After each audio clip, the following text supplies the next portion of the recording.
Fundação Vale apresenta.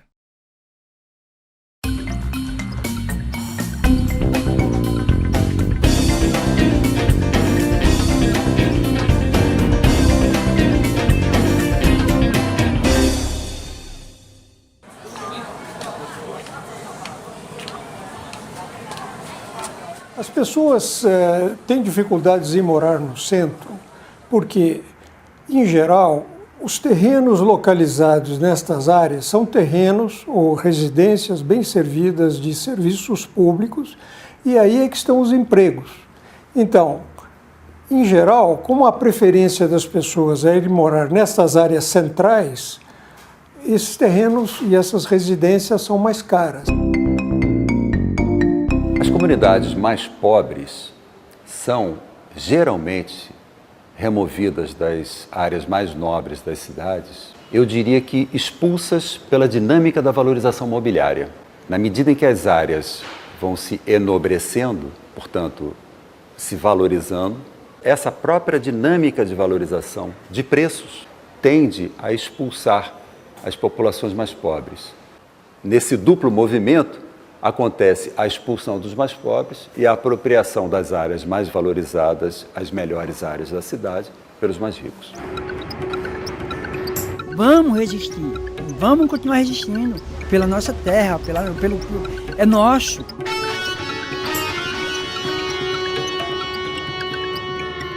Existe uma maneira de reverter essa lógica que é através do planejamento urbano e do uso dos instrumentos do Estatuto da Cidade. O Estatuto da Cidade tem um instrumento chamado Zonas Especiais de Interesse Social, que é um tipo de zoneamento especial que você demarca no plano diretor uma zona exclusiva para moradia de interesse social, para pessoas de mais baixa renda. E aquele setor da cidade, aquele imóvel, aquele quarteirão, aquele bairro, ele não pode ser utilizado para outro fim. Então ali nós temos uma vantagem adicional, que é a convivência de gente pobre com gente de classe média ou mesmo gente rica, num mesmo espaço urbano, não havendo, portanto, a exclusão, a retirada dessas pessoas que estão vivendo ali há muitos anos para as periferias da cidade. Então, é uma forma também de inclusão social.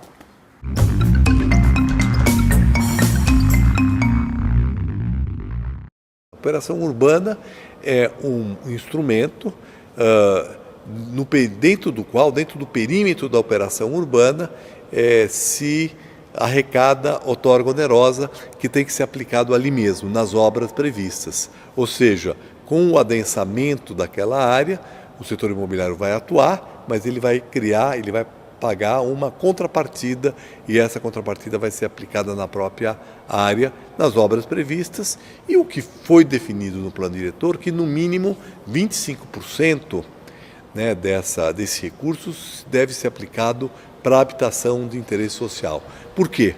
Porque o histórico que nós temos de operações urbanas tem sido dela gerar uma área de exclusão, ou seja, os empreendedores pagam para um fundo público, o fundo público faz investimentos, obras de infraestrutura, essa obra de infraestrutura valoriza a própria área e aí a população de baixa renda muitas vezes fica excluída. Isso daqui era um lugar bem feio, era água escorrendo para tudo quanto é lado, era uma lagoa que tinha aqui atrás que as pessoas caçavam preá. Então, esse entorno dessa riqueza foi crescendo tanto perto da gente que eles começaram a se sentir incomodados. Mas quando tinha o brejo, eles não se sentiam incomodados. Quando tinha esses rios, quando tinha esses alagamentos, quando tinha esses entulhos aqui, as pessoas não se sentiam incomodadas que nem estão se sentindo incomodados hoje. Então, se incomodados que se mude. Um exemplo de ZEIS, numa área muito valorizada, que era o Jardim Edite, a favela Jardim Edite, que foi urbanizada ao lado dos edifícios mais caros de São Paulo. A favela Jardim Edite fica ao lado da Ponte Estaiada, que hoje é um ícone da cidade, e também ela é esquina com a Avenida Luiz Carlos Berrini, que é uma das mais caras de São Paulo. Então nós temos ali ex-favelados da favela Jardim Edite vivendo num local privilegiado. Quer dizer, essas não foram excluídas de onde elas já viviam, bem antes da região ter essas características de investimentos de grande porte. Então a população resistiu contra a tentativa do governo anterior, que foi de deslocar a população para uma região mais periférica, e se baseou para isso no plano diretor antigo de São Paulo, o plano diretor de 2002, que previa que ali fosse uma ZEIS 1, ou seja, uma ZEIS que precisaria manter a população no local. Mesmo com a operação urbana aprovada, com direito a ressentar a família toda com moradia digna na área da operação urbana, foi difícil por causa do interesse imobiliário. E por causa de ser difícil, em 2005 tiraram uma parte das pessoas, em 2007 tiraram outra parte, em 2009 queria tirar todo mundo pagando 5 mil, 8 mil. Quando a gente viu que não tinha outro jeito, chegaram aqui, assistência social, falaram que ou 5 mil, 8 mil vão ser despejados. Eu falei, pô, vamos esperar do como? Nós temos um direito, nós temos uma lei. Foi quando eu recorri à Defensoria Pública, em 2007, e em 2008, dia 3 de abril de 2008, o juiz concedeu a liminar, garantindo para que nós morássemos. E a prefeitura foi obrigada, então, a utilizar recursos da Operação Urbana Água Espraiada para construir o conjunto habitacional, que é um belíssimo conjunto habitacional, é um exemplo. E agora estão aqui morando os moradores da época, que era uma favela, que hoje estão aqui. Então é também um símbolo das conquistas que são possíveis a partir da luta, da resistência, de um judiciário sensível à questão do problema habitacional, da questão urbanística, né, e da situação dos moradores, e da boa vontade dos diferentes poderes aí envolvidos, do Poder Executivo, Judiciário, enfim, Defensoria, que sentaram juntos e encontraram uma solução e fizeram um projeto que é arquitetonicamente modelo, vem gente do mundo inteiro estudar o EDIT. O Jardim Edith hoje é um complexo com 5 torres, 3 com elevador e 2 com escada. Tem um posto de saúde, tem uma creche e tem um restaurante escola. Os apartamentos aqui são 50 metros quadrados. Tem uma sala e cozinha americana, que são conjugadas, e 2 quartos, e um banheiro e uma área de serviço. Nós temos um tempo de compromisso. Nós não temos contrato de compra e venda. A gente paga uma taxa, um valor de R$115. Da própria hora que for fazer o contrato de compra e venda, você vai pagar 17% do seu salário que você ganha. Você ganha R$1.000, você paga 170. Você ganha 2.000, você paga 340.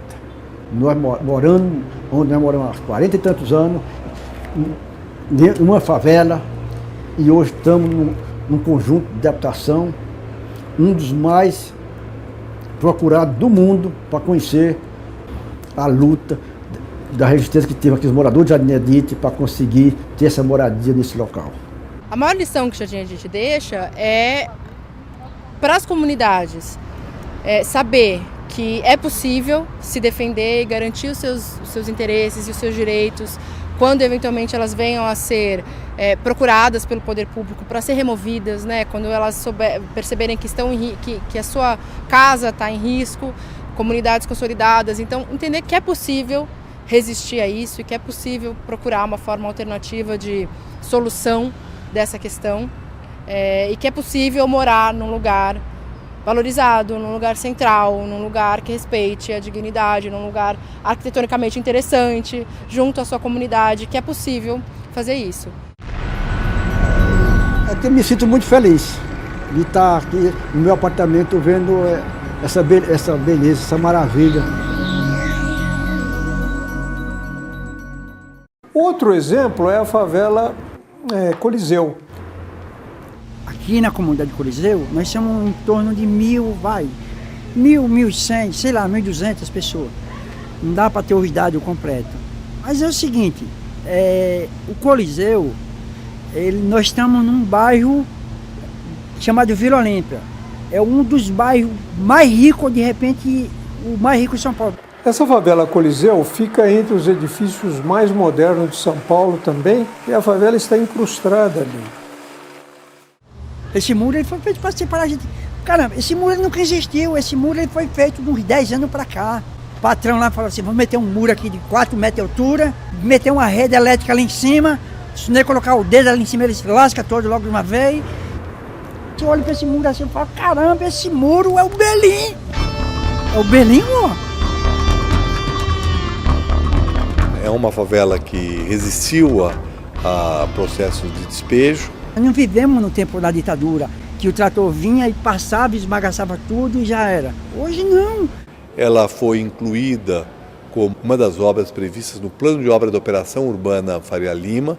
Essa que nós olhamos assim para aquele prédio de vidro bonito ali, você fala assim, caramba, meu, parece que nós estamos no futuro vivendo na Idade da Pedra. Com isso, a prefeitura se tornou responsável por transformar aquela favela num conjunto habitacional atendendo às reivindicações da população. Não é por favor, não. O governo, a prefeitura, sei lá, que ele não está fazendo favor para nós. Eles estão devolvendo o que já é nosso de direito. Já foi aprovado os recursos para a desapropriação do terreno e a construção de habitações de interesse social para esses favelados. Esses podem ser os dois exemplos mais significativos de como uma ZEIS pode evitar a exclusão.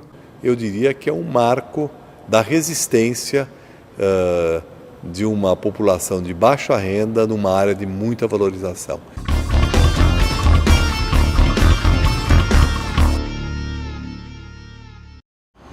Eu vou soltar muito fogo quando eu ver esse muro derrubado.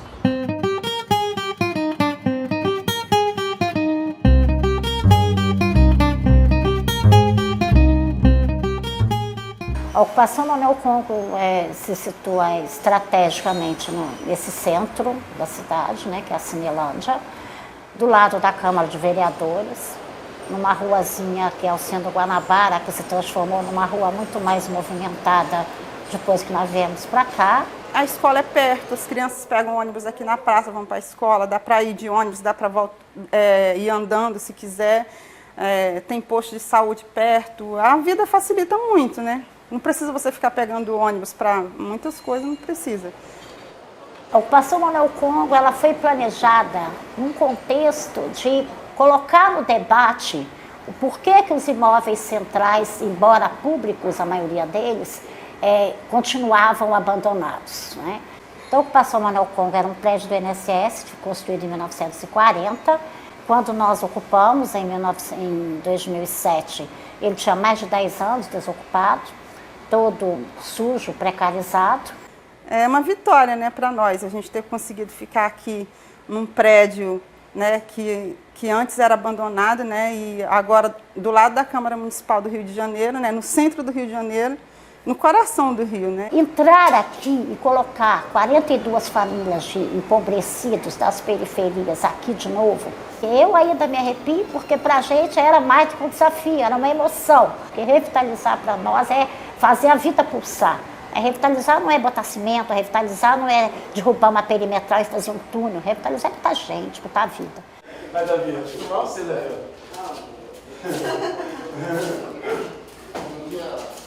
É bom demais. Antes eu morava no Caju, não era tão longe do centro também, né? Mas lá a gente morava pagando aluguel. E aí aqui, além da gente não estar pagando aluguel, né, a gente está conseguindo, né, a nossa moradia através da luta, né? Quando nós chegamos, tinha aposta na rua de quantas horas nós íamos durar aqui sem que a Polícia Federal nos arrancasse. E perderam todas as apostas, né? Porque a luta coletiva, a organização coletiva impôs uma derrota a essa mentalidade de que pobre não pode morar no centro, de que pobre é bandido, pobre é porco, pobre é sujo.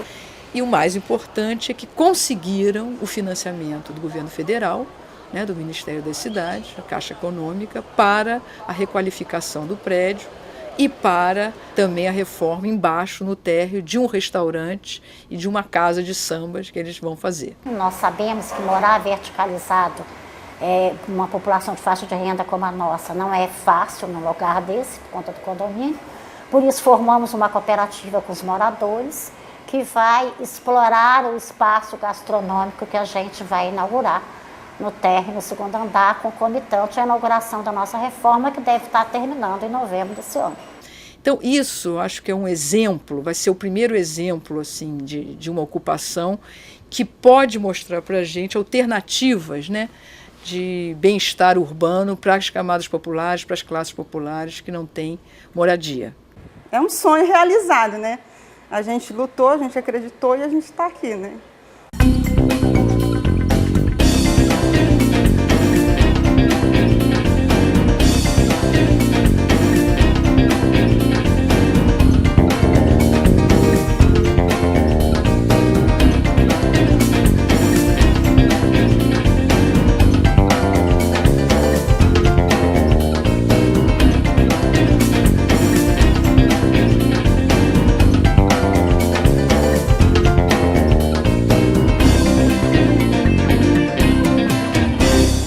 Um oferecimento Fundação Vale.